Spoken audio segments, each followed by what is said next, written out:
కరుణాతరంగితాక్షీం ధృతపాశాంకుశపుష్పబాణచాపాం అణిమాదిభిరావృతాం మయూఖైః గురుడిత్యేవ విభావయే భవానీ.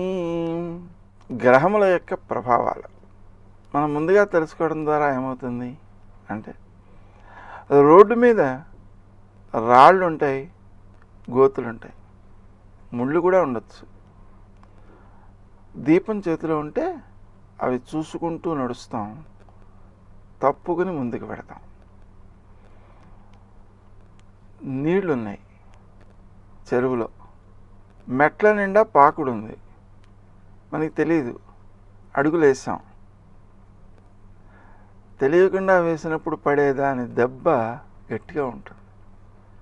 తెలిసాక జాగ్రత్తగా అడుగు వేస్తే జారకుండా కొంచెం ఆ ఇబ్బందిని తప్పించుకోవచ్చు. అలాగా గ్రహాలకు అనుకూలతలు ఉంటాయి, వ్యతిరేకతలు ఉంటాయి. ఆ అనుకూల ఫలితాలను, వ్యతిరేక ఫలితాలను ముందుగా తెలుసుకోవాలి. అనుకూల ఫలితాలను తెలుసుకోవడం ద్వారా దానికి అనుగుణమైన కృషి చేయవచ్చు. వ్యతిరేక ఫలితాలను తెలుసుకోవడం ద్వారా దానిని నివారణ చేసుకోవచ్చు.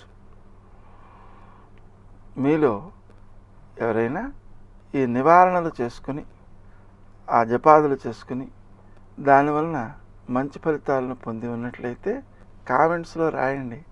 రాస్తే కొందరికి, అంటే ఇంత క్రితం జపాలు చేయని వాళ్ళకు కూడా అది ప్రోత్సాహకరంగా ఉంటుంది, ఆచరిస్తారు.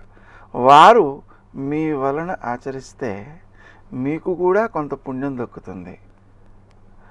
గ్రహముల యొక్క ప్రభావాలను తెలుసుకుందాం, నివారణ తెలుసుకుందాం, ఆచరిద్దాం, ఆనందమయంగా జీవితాన్ని మలచుకుందాం.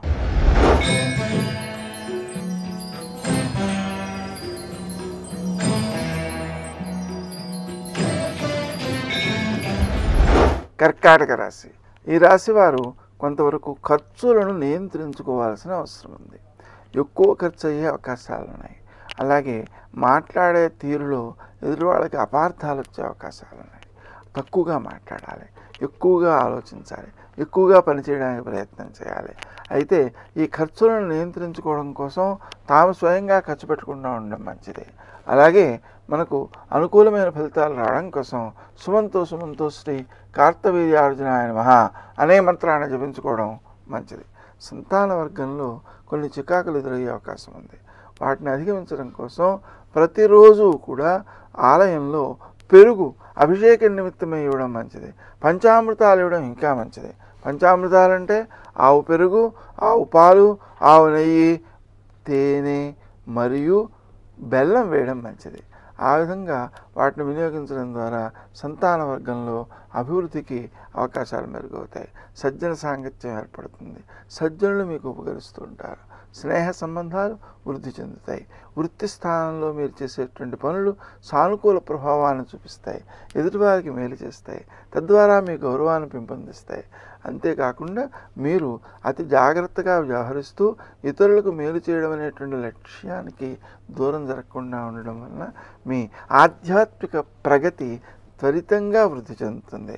మొట్టమొదటి విషయం ఏంటంటే, ఎవరి ఎందైనా మనం వ్యతిరేక భావనను పొందాము అంటే దాని అర్థము ఎదుటి వ్యక్తి వేరు, నేను వేరు మొదలైన విధంగా భావిస్తున్నాం. ఆ విధంగా వేరు అనేటువంటి పృథక్త్వ భావన ద్వారా మనకు అననుకూలతలు పెరిగే అవకాశం ఉంది. ఆ పృథక్త్వ భావనను జయించి అనుకూల భావనను పెంపొందించుకోవడం ద్వారా అన్ని పనులు కూడా సమగ్రంగా నెరవేరుతాయి. వృత్తి స్థానంలో మీ యొక్క కృషి సత్ఫలితాలను ఇచ్చేదిగా ఉంటుంది.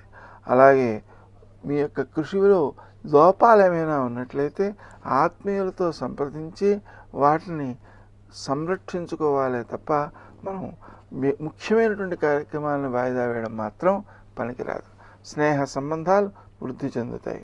అలాగే ఆరోగ్య విషయంలో జాగరూకతతో మెలగాల్సిన అవసరం ఉంది. ముఖ్యంగా ఉదయం లేచిన వెంటనే 21 అరగుంజీలు, 21 ఆత్మ ప్రదక్షిణాలు ఆ గణపతికి సమర్పించుకోవడము, అలాగే తరువాత సమయంలో కూడా ఆ పనులు సానుకూలం కావడం కోసం శ్రీ రాజమాతంగే నమః అనే మంత్రాన్ని అధికంగా జపించటము అవసరం.